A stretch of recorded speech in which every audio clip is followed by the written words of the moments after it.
And the fact that I got that first job was a miracle in some ways. And there was no guarantee I was ever going to work in television again. And in fact, once I lost that first job, I didn't have a job in TV. But when I'm applying to jobs, they're like, who are you, bro? Like nobody, the guy who's hiring doesn't look like me. I can tell you that much. And they probably ain't for the San Gabriel Valley either. You know what I'm saying? So if it's already 2 strikes against me, and so I'm already trying to figure some way in, and it doesn't always work that way. So you have to be aggressive. You shouldn't wait for an opportunity. Sometimes you have to go out and create it, and you have to not.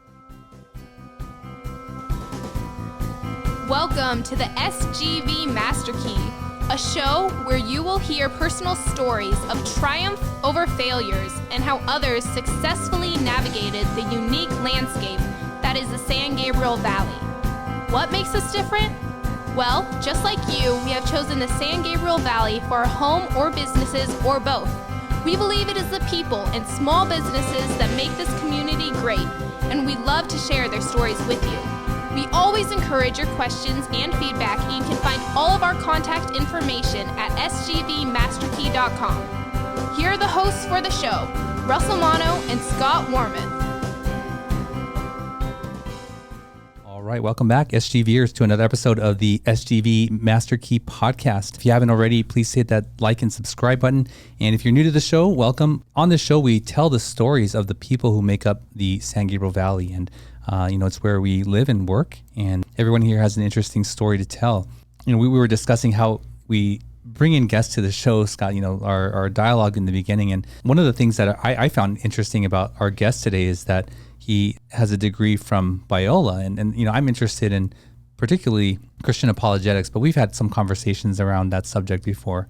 And, I'm interested to learn more about that subject about our guest, but. Yeah, and that's probably just a small, little slice of his life at this point. Sure, yeah. But we can get into that. We'll learn all about him, whatever he wants to tell us. Yeah, anyway. yeah. Because I was a little bit shocked. I mean, we were talking on the phone, just sort of getting a feel for each other, and when that came up, I was like, oh, that's really interesting. So our guest today is Carlos Aguilar. He's a writer, and his company is Mestizos.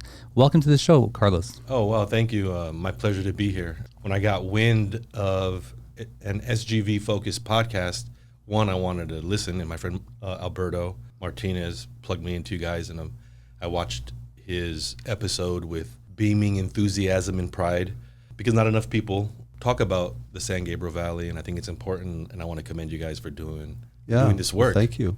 And how do you know Alberto? I knew Alberto first by legend.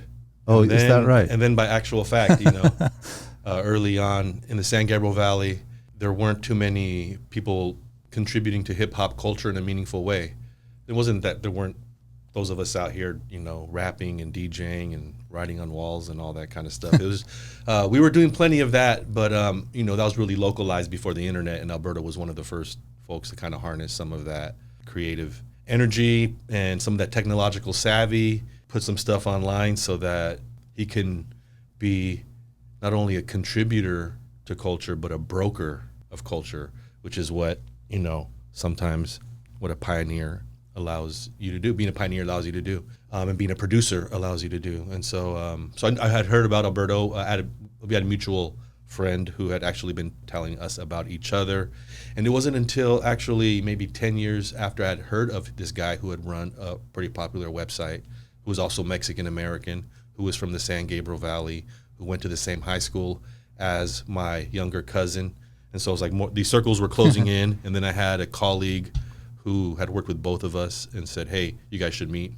And I had a project for PBS, which required me to do some recording in a music studio. And lo and behold, Alberto was connected to an artist that I worked with, and that's when we met. And then we worked on a couple projects following that. So really excited to work together with another person from the San Gabriel Valley who's making stuff. Right, yeah. Well, he's very involved and very good at what he does. From what I can tell. What is your story? So you grew up here? I grew up here in the San Gabriel Valley, that's right. Which city? In an unincorporated part of the San Gabriel Valley, which is Bassett, but which is between Baldwin Park, which is officially a city, La Puente, which is officially a city. Valinda is also an unincorporated part of San Gabriel Valley. And Bassett is right where the 605 and the 10 freeway intersect, right around there, near the City of Industry. Valley Boulevard. Right. And so my mother and father both went to Bassett High School. I went to Bassett High School. My younger nieces and nephews have gone on to Bassett High School. My grandmother served on the Bassett Unified School Board. And when I was in grad school, I substitute taught in the Bassett Unified School District. And so in a lot of ways connected to that part of town. You said unincorporated. So I've heard this word once before, or not once before, but I've heard about this. And the best explanation that I got was that if you call the police, the sheriffs are coming. That's a pretty good definition. Really? Okay. I don't understand what is, like, why is it? It's just not established as a city. So I guess the way, politically the area is broken down is counties.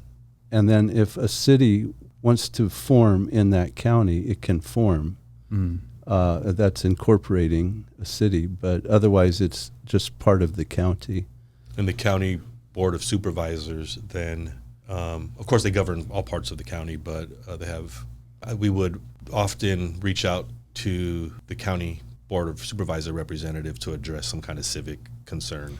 Yeah, there would be no mayor, there would be no city council, there would be no local police or firemen or fire department, I should say, right? Huh. But then some cities will also contract with sheriffs, and so some cities will have the sheriff as their local police force or whatever. Wow. Right. For instance, Walnut, I know, uses the sheriff.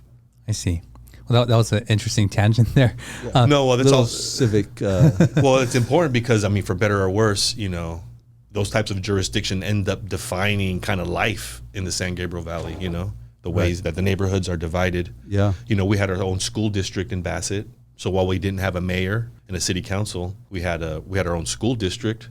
Yeah, which I had never heard of Bassett Till today? until just now. Oh, wow. I remember in high school, I think they were like a basketball powerhouse, or like they were good at basketball. Maybe in the year or two where it was true, there were moments of glory, I think, in the last 40 years. Not too many. So as this show has evolved and guests have come on, what I've realized and more recently is that when people say the San Gabriel Valley, it sort of refers to a pocket, right? And I would say, like, let's say the Asian community says San Gabriel Valley, and that's Alhambra, Monterey Park, San Gabriel. And some people from Pasadena, Altadena, they refer to San Gabriel Valley, and that's that little pocket there. When you say that, what are you referring? Are you just referring to that area that over there? No, although, what my referent, I guess, has evolved over the years, but I've been more inclusive than I might have been maybe 20 years ago. And I'm more inclusive first by thinking that, it's not strictly a geographical designation. If you want to talk about the San Gabriel Valley's culture, for example, it extends beyond any city limit. It doesn't stop at the end of Monterey Park or furthermost west San Gabriel Valley or at the furthermost east of San Gabriel Valley. So obviously the cultural impact of the San Gabriel Valley extends beyond its rigid geographic designation, right? But then I also kind of if we were to only take kind of the rigid geographic designation, I'm quick to include outermost, easternmost San Gabriel Valley. So Claremont, I would include the Laverne, San Dimas. That's all San Gabriel Valley. And then I'm also quick to kind of, people want to be sticklers to get like a really hard and fast geographic designation for what counts as a San Gabriel Valley, which are of course, the San Gabriel Mountains and then the Puente Hills and the Montebello Hills. And so whatever's in that valley is San Gabriel Valley. So it's evolved in some ways. Just in the maybe 5 minutes or so that we've been speaking, you sound like a really deep thinker of things. And I'm curious, what are the things in your childhood that sort of, shaped who you are and put you on the path that you are on today? I think it was both, the instruction of my grandmother, who I kind of alluded to earlier, that she was on the school board at Bassett Unified School District for, as you might suspect, as a Latina in the late 80s, early 90s. She was pioneering leader in the community, and so she gave us the sort of confidence to approach institutions and people of power. She gave us that kind of confidence to be able to do that, and to maybe put a positive spin on this notion of entitlement, to say, hey, no, we're entitled to the best education that the district could provide. We're entitled to being treated with respect by the teachers who might not otherwise be inclined to treat us with respect. So there was really something that was empowering in seeing my grandmother operate in that way. And then that kind of gave us license to be like, you know what, if someone's going to speak out against something, I have the cover of my grandmother at least a little, like you begin to see kind of how the mechanics of power start to work, who actually matters, even in a small district like this. Oh, wait, I've heard the principal call my grandmother at home. So now when I see the principal, it's a little different, Sure. I answer the phone, hey, Mr. Nero, as a 14-year-old, and then I see him on campus. Mr. Nero doesn't treat me the same as he treats the other kids. It's just human nature, it's just. And so it was early. So I guess part of that was tapping into seeing how education gave you access to power and influence. And what was your grandmother's story? Because she's pretty important in your story. What was her background? She came to Southern California from Tucson, Arizona, and she got her degree as a 45, 50-year-old grandmother who went to Cal State Dominguez Hills to get her degree. And she came from a family of overachieving women. She was a stickler for language and grammar, which kind of impacted us as kids growing up. She would always introduce new vocabulary words to us, put them on the board. We'd have to see them. We'd take the Reader's Digest vocabulary quizzes. We'd read the newspaper. And so it was like, okay, just in the end, that kind of stuff shows up in your work in school. And then if you get the right kind of teachers, you see the right kind of examples, it gets nurtured, and you could go out there and kind of do that in the world in real life. And so I was fortunate enough to have that happen. Oh, Reader's Digest. Hey. That brings back memories. Yeah, that's right. My wife refers to that often. She remembers reading the articles in there a lot. And I would say that my wife's vocabulary and her command of language is a lot higher than the average person. Well, that's interesting. You're sort of the genesis of who you are. So what did you do with that? What did you do with what you saw and, in your community? Where did you go from there? I was the beneficiary of a program called the Upward Bound program when I was in high school. That was out of Harvey Mudd College, has run a Upward Bound program for over, 50 years now. And they take high school students from the San Gabriel Valley, Almani, La Puente, Baldwin Park, Pomona, and for a summer and during the academic year, but mostly it's the summer academic boot camp experiences that send us away to college and give us like rigorous exposure to what college life might be like. And so because I was in that program, I was able to kind of escape what was the destiny of a lot of my peers, which was like no college. Like only 10% of the kids from my school went on to a 4-year college, degree That's institution. Low. Yeah. And then you take the number of kids who actually graduated who did that, who went on, and that's even lower. So I was able, because of that program, to go on to college and kind of escape that trajectory and kind of put myself onto a different path. I went to school in Boston. I went to Brandeis University for a year, and then I came back to school on the West Coast at Occidental College, and got into, while I was in college, I used to teach in the summer. So I went back and taught for the Upward Bound program. So I got into teaching literature and history, and then I had an appetite for philosophy. So that after I graduated, I went on to get a master's degree in philosophy of religion and ethics from Biola University's Talbot School of Theology, because I wanted to write and think about these issues and teach.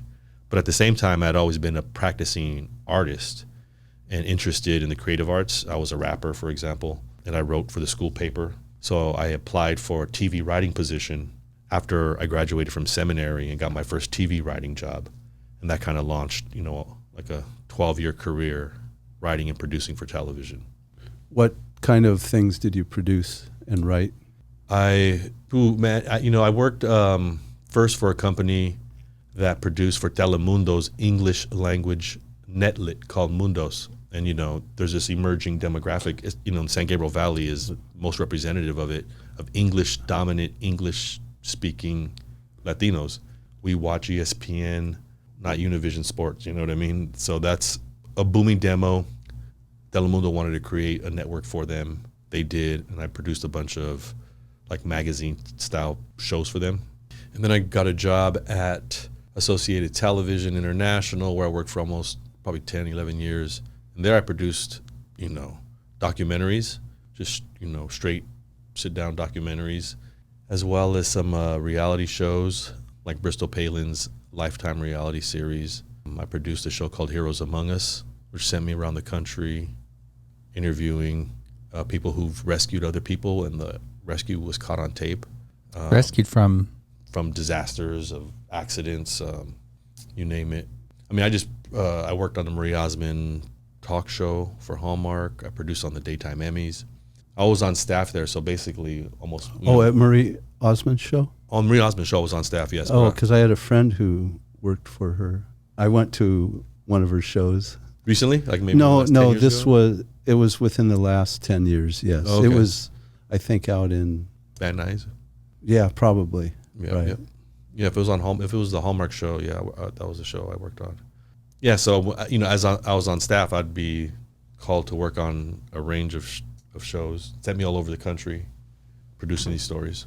That's a really interesting and unorthodox path that you took, out of high school and your education. Would you say that you're working in what you're passionate about now, or have you had the opportunity to work where your passions lie? I have, and I'm fortunate. The way I got the job at Associated Television was funny, because there was a job posting for a writer for a Bible documentary. A writer for a Bible documentary. And I was like, okay, well, I have experience writing for television, and I have experience and knowledge of the Bible. So I'm curious to know kind of what kind of project this was, and if this was right for me, if I was right for it. And lo and behold, it was a production company who was producing a documentary hosted by Sir Roger Moore called The Bible Proven. And its objective was to examine some of the claims of the Bible and see if they were demonstrably true or false. And they had about 80% of it completed, and they needed a writer. And it just so happened that this was my area of kind of expertise in some ways, and they hired me, and I wound up staying. I wrote the documentary, and then wound up staying on again for several years, working on several other documentaries. So that was me getting the job at that television production company because of the education I had at a seminary, which was unexpected in some ways. What does a writer do in a documentary like that? Oh, wow. It's depends, but what I did was, so when I joined that project, let's say 80% of the interviews were done. And each of the interviews, before they launched into the interviews, they had an idea of what the documentary might be, but some of it is exploratory, right? So you go in and you ask a bunch of questions, and you leave with more information than you thought you were going to have. All that gets transcribed. If that person who's out in the field asking the questions is a field producer, they're the ones who say, hey, the lights are right, let's sit over here, don't wear that, I'm going to ask you this, say it again. That's the field producer. Then if they're really good, they'll take great notes, send it on to the writer, who's going to say, okay, some real cool stuff happened out there, but let me look at it. So then I have to look at all the footage as the writer and say, I like this part and that part, and in order to bridge from these two parts to this part, we're going to need a VO, and the VO is going to say this thing, and you write that, VO is? Voiceover, sorry. So you are piecing together the story, you're writing it with the bites, and then you're also thinking visually. When this expert is talking about the Egyptians in the 1500 BC, what should we be looking at? Well, the film producer, when he was doing the interview, he got a bunch of cool pictures off the wall from the guy, and there was a little, music gallery or whatever. We also got more stuff. So the writer is piecing all these things together, adding actual sound bites with voiceover, and then saying, oh, you know what? We're missing this stuff. I looked through everything. If we're making this argument, we need to talk to like these two experts. And because I also knew the material, I was like, I know the two experts we should talk to. Then I'd go out, and then I'd be the field producer, and then, on and on. For my own curiosity, on that documentary, who were the two experts? Oh, no, it was more than two, Man, I don't know if you know Oliver Crisp. I know we interviewed him at Biola. Gary Habermas, Dr. Habermas? We did not, but I know Habermas's work for sure. There was an Egyptologist at NYU. He wasn't conservative though, but he was interesting too. I have to think again. That was my first documentary with him, but it was you can still find it. It's pretty cool. I mean, it's all, What is it called again? Now it's called History. It's Bible Proven. It's Bible Proven. Bible Proven. And what year did this come out? I'm gonna say 07 or 08 or something. 07 or 08. Okay. Interesting. Yeah, it's pretty fun. So you made reference to a conservative, I guess, expert, right? I think he's an educator. Okay. I think he's a professor somewhere. And of course, Biola has the reputation of being conservative. Are you a conservative religious? No. I graduated from Talbot 20 years ago, so my thinking has evolved some since then. Oh, yeah. Okay. So, yeah, it would not seem to fit what maybe a person like myself would think you would be. But how has it evolved? What is the difference? What have you kept from that and what has changed? I think I've kept a couple core assumptions that the world has meaning built into it. And I'm convinced of that more often than not, but not a lot more often than not. That's what I take away from my 10 years or so. That there is a purpose to the world and for people who I don't know if I'd say purpose, live but in the world. I don't know if I'd say purpose, but there seems to be meaning. And there seems to be meaning more often than not for me. And I think my experience operating under that assumption is hard to shake, even though I've shaken a lot of the attendant beliefs related to that assumption. So I've discarded most of the what I considered kooky religious notions and theological notions of that era in my life. But the core assumption that there's something really meaningful operating in this world is harder to shake. And so that's what I continue What to did hold you on to. grow up when you were a child? Were you a church-going family? No. Not at all? Nominally Catholic, but no Bible in the house. I don't know any Bible stories prior to my conversion experience. I had a conversion experience when I was 17 or 18, subject in a lot of ways to what is really interesting history of religion in the San Gabriel Valley. So, this non-denominational wave kind of swept over the San Gabriel Valley with the growth of, non-denominational evangelicalism in the 80s. And of course, with Victory Outreach and the growth of that kind of Pentecostalism, which was also in the San Gabriel Valley. And the largest Hispanic seminary in the United States was also in La Puente. And so there's a lot of interesting kind of religious stuff happening in the San Gabriel Valley that I think in the end impacted me kind of as I developed. But no, I mean, I grew up Roman Catholic and only, nominally, only. yeah. Get your first communion. That's right. Well, Carlos, I've been looking at this item for a while, and we ask each guest to bring an item of significance with them. This is really interesting. I want to hear this story. What did you bring with you today? This here is a piece of art. And this is interesting to me because this actually represents an artifact from a documentary I produced in around 2007 or so when I got my first job in television. It was as if like I got signed to a record deal. It was a big deal. Like, what? Like I got the job. Like, tell me again. Like this is my job now. So I was really enthused and almost like a record deal. These things don't last forever. You're in it, and I enjoyed it to the max, but it didn't last forever. And there was no guarantee. Representation of Latinos in media is low, both not only on the front of the camera, but behind the camera. And the fact that I got that first job was a miracle in some ways. And there was no guarantee I was ever going to work in television again. And in fact, once I lost that first job, I didn't have a job in TV for a year or a year and a half. I was substitute teaching. And I was like, damn, was that it? Is it over? Like, it was fun. And I have a lot of footage. But when I'm applying to jobs, they're like, who are you, bro? Like, the guy who's hiring doesn't look like me, I can tell you that much. And they probably ain't for the San Gabriel Valley either, you know what I'm saying? So they don't look like me, and they're not from where I'm from, you know what I'm saying? So it's already 2 strikes against me, and so I'm already trying to figure some way in, and it doesn't always work that way. So you have to be aggressive. You you don't have, you shouldn't wait for an opportunity. Sometimes you have to go out and create it, and you have to knock, right? You just keep knocking. So I did get a job in television again with Associated Television when I responded on a lark to this Bible documentary writer, which was cool. Actually, before I got that job, though, there was a new network that popped up called Current TV. It was started by Al Gore, and they produced a bunch of short documentaries.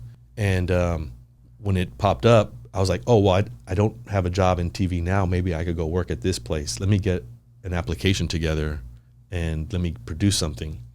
And life kind of took over, and I never got around to doing it. But I did get a job in television.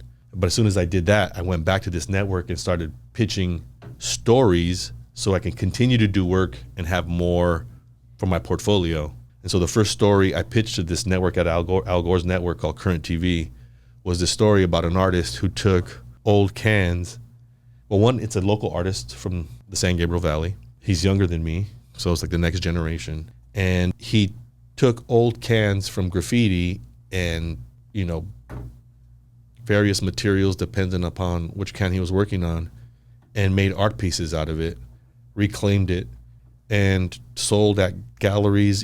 This can art, any of these pieces could range from, depending upon the artist, from like $200 to $1,000.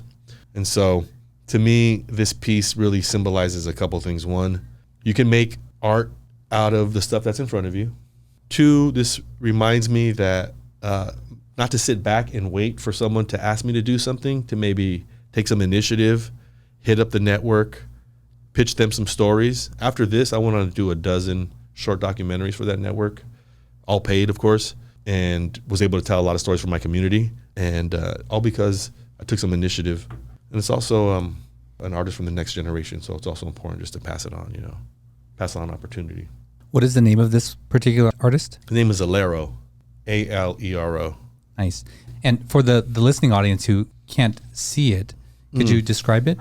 Sure. This piece is called Canasonic, and it is an old Krylon spray paint can that has its midsection cut out and some old radio components shoved into it, and then it's painted and speckled and wild wires. Looks pretty cool on my bookshelf. Yeah, it's a nice piece. Yeah, thank you for bringing that. Sure. I like the color too. Yeah, baby blue. Yeah, it's really, really attractive. So one of the things that I've heard often from Scott, and probably he said this on multiple times on this show, is that he was born in a generation where he felt he could do anything. And you had just mentioned that, going to get certain jobs that you knew that you didn't look like that person. And I've sort of been thinking about, am I at a disadvantage, in certain situations because of that? But can you talk a little bit more about your experience? Like, do you still feel that way? Are you still fighting that fight? I am fighting the fight, but I'm picking the battles, So there's a lot I can do.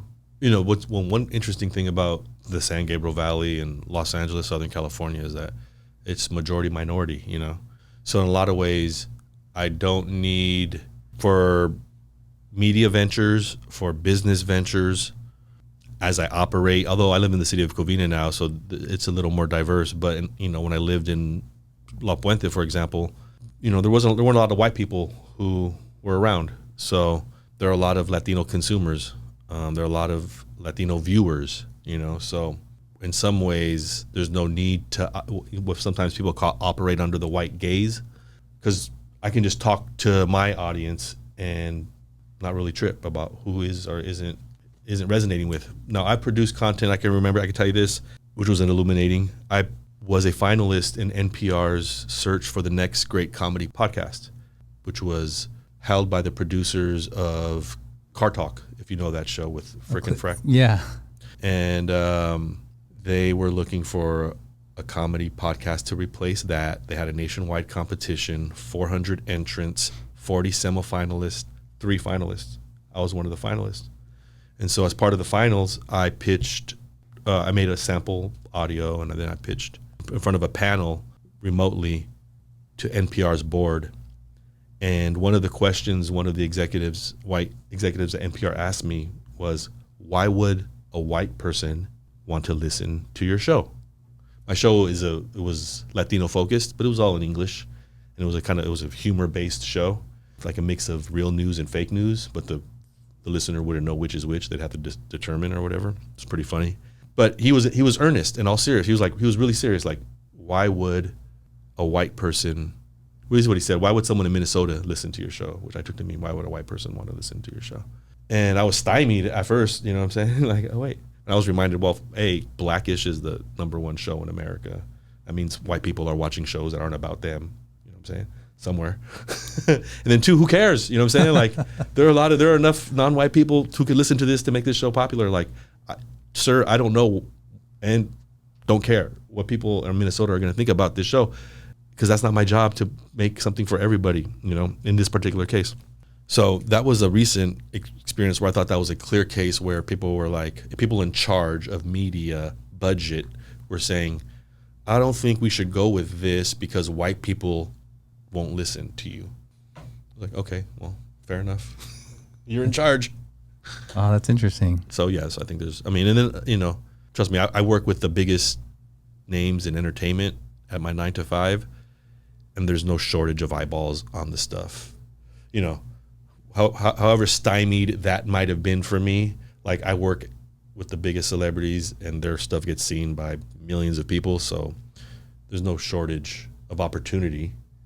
You know what I mean? Like, I'll find a way, you know. What is your 9 to 5? My 9 to 5 is as a writer and producer at an advertising agency. And is that here in the Valley? Or? No, it's in downtown. Oh, okay. I can't claim the downtown as the Valley, unfortunately. Yeah. I'd like to. That's pushing the boundaries. That is barely. There's a bridge maybe that gets us there. Oh, but now there's a bridge, right? If it's open That's that right. day or that night. Kids from the San Gabriel Valley don't ruin it and go over there. And You said a phrase. It's the first time I've heard that phrase before, and I'd like you to, if you could, help me understand it. Under the white gaze, is that what you said? gaze, yep. What does that mean? Operating under the white gaze, GAZE, is to justify your behavior to the status quo, which is typically white, or to the white audience, the white decision makers. So I'm doing this thing.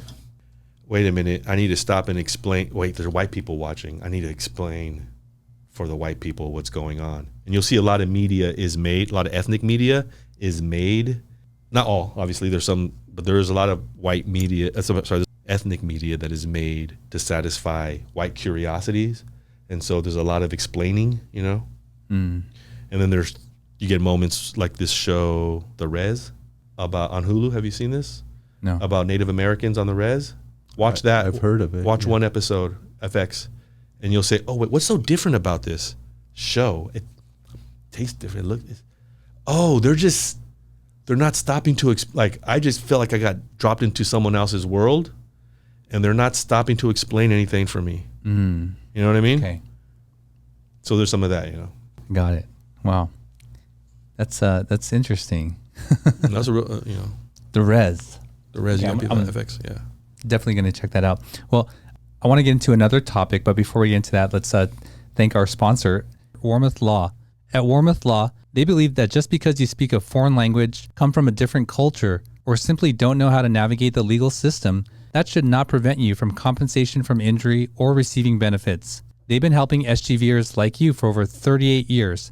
Visit law888.com or call them today at 626-784-7017 and tell them you heard about them on this podcast. Anyway, we're back with Carlos Aguilar. I wanted to get into another business venture of yours that you had shared with me over the phone, having to do with coffee, right? So tell us a little bit about that. That's right. You know, and I know it's not about you don't sell, it's like something else other than just that's right. coffee. Well, you know, I had a religious conversion experience, and then when I was a 17-year-old, then I had a coffee conversion experience as a 40-year-old. You know, I thought I'd been drinking coffee, you know, all my adult life, and I had been. 7-Eleven, Folgers, Starbucks even, Pete's. Oh, yeah.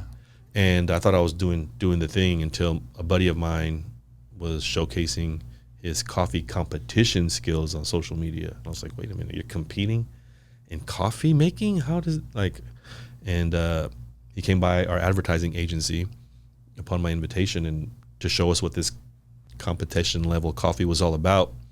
And when he showed up with a scale. He brought his own water. He brought 3 types of beans, scale, water, beans, kettle, gooseneck kettle. I was like, what's going on here, bro? Is it a science experiment, or are you making coffee? And sure enough, when I tasted the coffee, I tasted blueberry. And he didn't put any blueberry in that coffee. It was just as if I had, Saul had been knocked off his horse, I was like, wait a minute, that's not coffee, this is coffee. So that was my conversion to specialty coffee, this idea that there's a crafted version of this popular thing, coffee. It's going to cost more, it's going to take more time, and not everybody's into it. And the people who are into it actually turn out to be pretty interesting because they're into other crafted goods, and that's kind of cool too, because once you get into like one thing, you kind of start to get into other similar types of things. And so I was like, wow. Now, specialty coffee is an industry. There have been 3 waves of coffee. They call it third wave coffee, right? So the 3 waves of coffee. I don't know if you know, there's the 3 waves of coffee in the U.S. The first wave, they say, is like when Americans were making coffee at home with Folgers and U-Ban. The second wave was Starbucks, Peet's. That's when Americans are going outside the home, having coffee, spending a couple more dollars for it even. And then this third wave is when the consumer, the importer, the grower, they're all concerned about quality, fair trade, humane treatment along the way. And as a result, that coffee is more expensive, but it's also higher quality. And some people are paying for it. Instead of paying $1 a cup, they're paying $6 a cup. So I decided, hey, I'm the genius who wants to try to convince people to spend more money for something where they're already paying for it really cheap. And that's what I've done when I started my coffee brand. And I started it not because I needed to pay bills. I started it because coffee, as it turns out, is one of the last products that's ritualized in our lives. If you drink coffee, you're touching the bag of coffee every day, and I've built a relationship with my audience, my community, through communicating through that bag of coffee by putting a QR code on the bag of coffee, and that QR code pushing to content and experiences that aren't available unless you have a bag of coffee. So it was a ritual, and I knew a lot of people, in terms of a drug, if I wanted to get into selling drugs, coffee's a pretty good one, A lot of people are into it. And if I can sell, I had the naive assumption that if I can sell everybody I know who drinks coffee, I'm gonna be a rich man. Well, I grew up in Seattle, and Seattle has become, a focal point of the coffee trade. And I have never in my life had a cup of coffee of any type. Never in my life. So this is not the white gaze, but you're going to have to explain this to me. Coffee? Yes. I'm afraid I'm not going to be able to do that. Okay. If it hasn't percolated over these years. You drink tea? If I have to, but generally I don't have to. Okay. No, I drink water and I drink milk. So water and that's milk. It. Water. Okay, not much, diversity. Sure. Now, I'll tell you this. Coffee has an interesting history. I just finished reading a book on the history of coffee. And coffee they thought was a demonic drink because the Muslims had it first. And so early Christian Pope was like, after tasting coffee, he was like, whoa, we can't have the evil Muslims have dominion over this drink. We need to baptize it. Coffee is now a Christian drink. Mm-hmm. Bring it hither. You know what I'm saying? Why don't the Mormons drink it then? They stay away from caffeine. I guess, caffeine. But I know coffee is important to Russell also. Oh, no, yeah. I can't wait. Yeah. No. Yeah. Russell was kind enough to share his elixir, and I'm gonna give it a go. Right. Yeah. So, I spoke a little bit about my journey to coffee, when I stopped drinking most other drinks. And something fascinating that I learned about coffee that I would say the average consumer doesn't know is that the majority of coffee that they're buying is burnt and old. And so, coffee is a perishable item. There's one harvest per year, and it's a fruit. And there's different methods of getting the fruit off the bean. But, so if you're buying this product that only is harvested once a year, and it has a shelf life, right? So like you imagine you get a 100-pound burlap sack of this green bean, its quality is going down. And so they roasted that first roast, and it's a light roast. And that's where you can actually taste like the subtle nuances of flavor, and you can refer to it by the country of origin because you can discern, right? But even after that first roasting period, the flavor starts to decline after a couple weeks. And once you have that light roast that the flavor is no longer present, they roast it again. And then that's called a medium roast. And now that subtle nuance of flavor is no longer there, right? And so it's called a medium roast rather than Colombia or Sumatra or Guatemala. Then what do you think that happens when it goes down again? Blend, or they roast it again. And now it's called a Italian roast, a French roast, right? And now it's so bitter, you need to add lots of cream and sugar, right? And so now that product that is essentially like really nice in the beginning is being re-roasted and re-roasted and re-roasted. And Starbucks and Pete's, like, they make all this money on old burnt beans.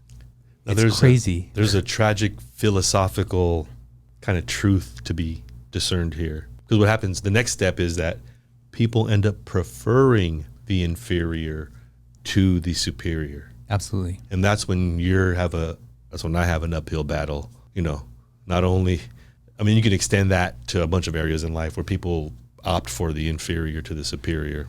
You know? They're just habituated to it. So what is your role right now in the coffee business? My role is to diversify predominantly homogenous space, which is specialty coffee, which we know Latinos in the U.S. consume more coffee in the U.S. than their ethnic counterparts, but we're usually consuming trash, industrial grade burnt coffee. So my job is to educate in two ways: the consumer and the brands. The consumer, hey guys, this is key for me. Again, I'm not doing this to pay bills or whatever. It's to communicate a couple key truths. One, hey, for the coffee consumer, you guys like top shelf mezcal. You guys have built law practices. You guys are engineers. You appreciate craftsmanship. Stop drinking that piss. You should be drinking coffee that corresponds to your taste. So that's to the consumer. There's this thing and they're like, what? Man, I don't want to pay more. Some of them. And other people are like, oh, wow, there is? Damn, what does it taste like? How do I do it? And so that's part of what I do. Second thing is more important to me is to turn around to the brands in the space, not only in the coffee space, but in the beverage space, but then kind of larger, just brands in general who are targeting Latinos in the U.S.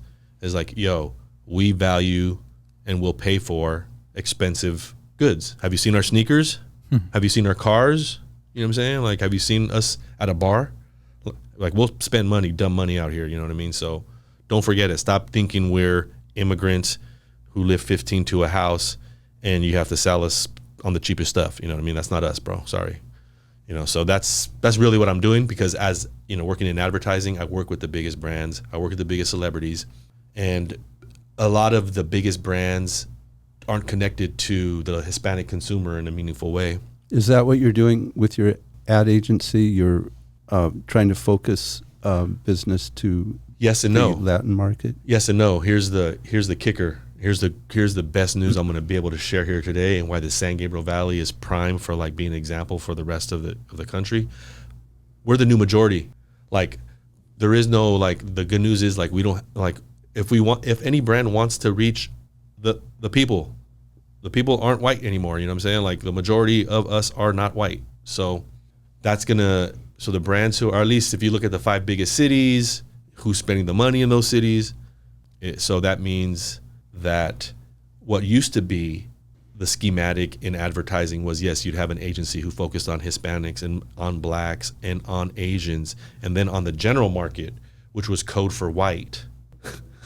Well, it used to be the general market, like you said, code for white, but now it's also the English market. I mean, you have the general market, you have Spanish speaking, you have Chinese speaking, you've got all these different radio stations, TV stations, but the general market still is English, and that is comprised of all types of people. That's right. Just like you mentioned earlier, I don't know whether it's a second generation, but the development of, you know, the ethnic markets has been, well, now we speak English, but maybe your parents don't, or maybe your grandparents don't, and maybe you're looking things up for them online, or,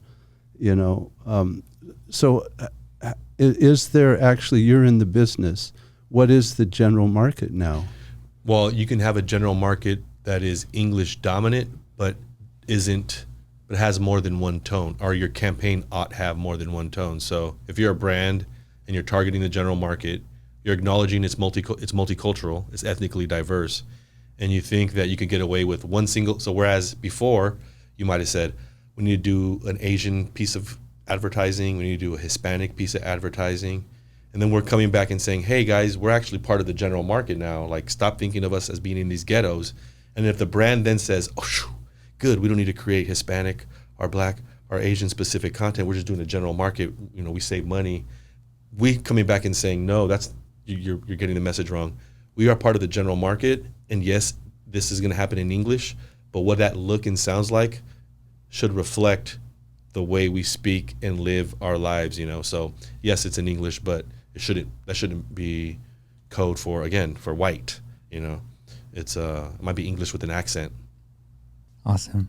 Well, before we move on, I wanted to ask you a question. And this is going back to the coffee thing. Sorry, because you said it's a good drug to sell, right?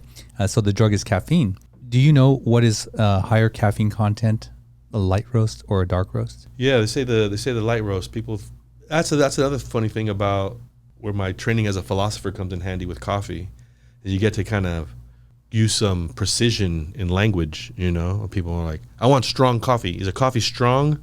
Like, well, let's stop for a second. What is strong coffee? Exactly. Are you talking about something bitter? Maybe that's what you mean. I was like, no, this isn't bitter. Are you confusing bitter for strong? Oh, are you talking about caffeine levels? Well, then it's not darker. You start unpacking some of the loose language people use. Exactly. And I think those large companies do that on purpose. They'll intentionally say that. But what people are really wanting is the caffeine kick. Right. Right. And capsaicin is the animal deterrent from chilies, right? And caffeine is the deterrent for animals from eating the beans, because caffeine is extremely bitter. And so just like capsaicin, when you roast the chili, it goes away, it becomes less.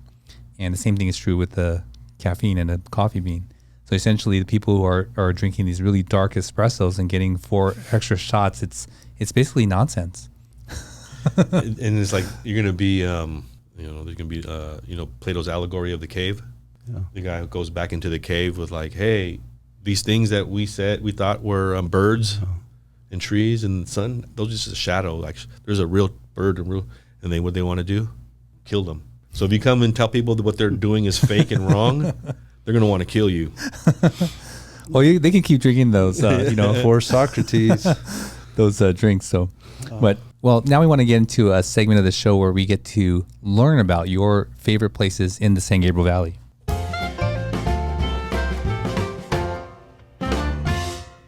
This came just at the wrong time. We were just getting into Plato.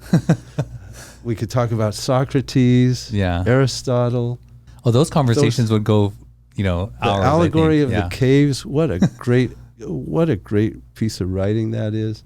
I just want to go back and read The Republic right now. Don't do that to yourself. This is what we call the SGV3, where you could tell us about 3 of your favorite, could be activities, places, things you've done in the San Gabriel Valley. Well, speaking of stories, not exactly a cave, but a mountain, or the mountain range, San Gabriel Mountains. I don't know if you guys know this or not, but the San Gabriel Mountains, for people who are listening, when you look at downtown LA and one of those pictures with the skyline, you'll see those snow-capped mountains behind downtown LA. Those are the San Gabriels. The San Gabriels run east and west, one of the few ranges in the area, apparently, that run east and west.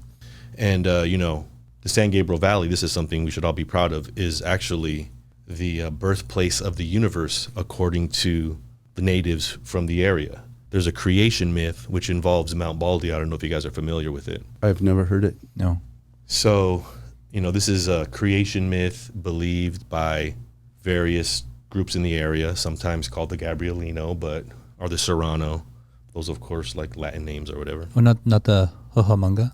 Or is that That might be again, or the Tongva yeah. is probably the most like the natives here, but they're all in tribes and they had similar creation myths. This creation myth involved land god and sea god, two twin brothers, and they created everything. They created the animals in the ocean, all the rabbits, fish. But one day they had to make a decision about making man, but they couldn't agree on what form man should take. So one day while sea god was out, land god had a plan. He decided he'd make man in the image that we now know him. But when his brother got back, sea god, he was upset at what his brother had done, and he plunged his fist into the ocean, causing a big wave to come over the land. So in order to protect man, land god raised the land and placed man at the pinnacle, which is Mount Baldy. And so that's the creation myth told by the locals in the San Gabriel Valley. Wow. That's the first time I've ever heard that. Pretty dope. Yeah. First I've heard that too. But it's a whole new sort of vision. We have had many guests who, the mountains are the, like number one pick on their SGV3, the trails and the beauty of the mountains. But we got a little bit of history here as well. Yeah. It's a good one. Yeah. And Baldy, if you're not, we have listeners from all over the world, and the San Gabriel Mountains, Mount Baldy is one of 3 peaks in Southern California above 10,000 feet. So it's quite a significant height. What alongside that? San Jacinto. Okay. And that's 10,008, and Gorgonio is 11 something, I think. Looks like Russell has ran up those. Walked Walked up those. Okay. See? What's another? I'd have to say location Harvey Mudd College, for reasons I alluded to earlier. Harvey Mudd College had the Upward Bound program. The San Gabriel Valley is home to not only Harvey Mudd College, but Caltech. So these are 2 globally renowned institutions that are transforming the face of the world. Right. And they're right here in our backyard. And I think it's a great institution.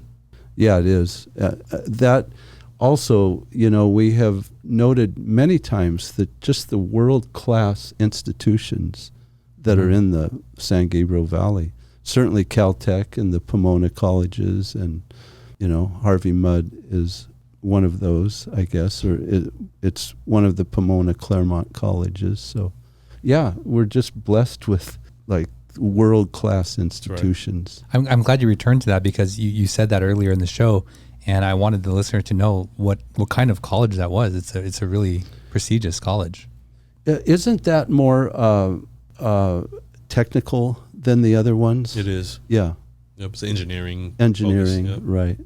And how about what would be number 3 on your list? Number 3 on my list wouldn't be too far. It would be the Claremont Village, which, if you're into kind of quirky, Claremont Village is least like other parts of San Gabriel Valley, its counterparts. It's if you want a slice of, if you ever wondered what northeastern U.S. would look like smack dab in SoCal, go visit Claremont Village. You'd think you're walking in New Hampshire or Connecticut, and it's no accident. That's how they wanted to seem. That's Indian Hills Boulevard, right? That's right.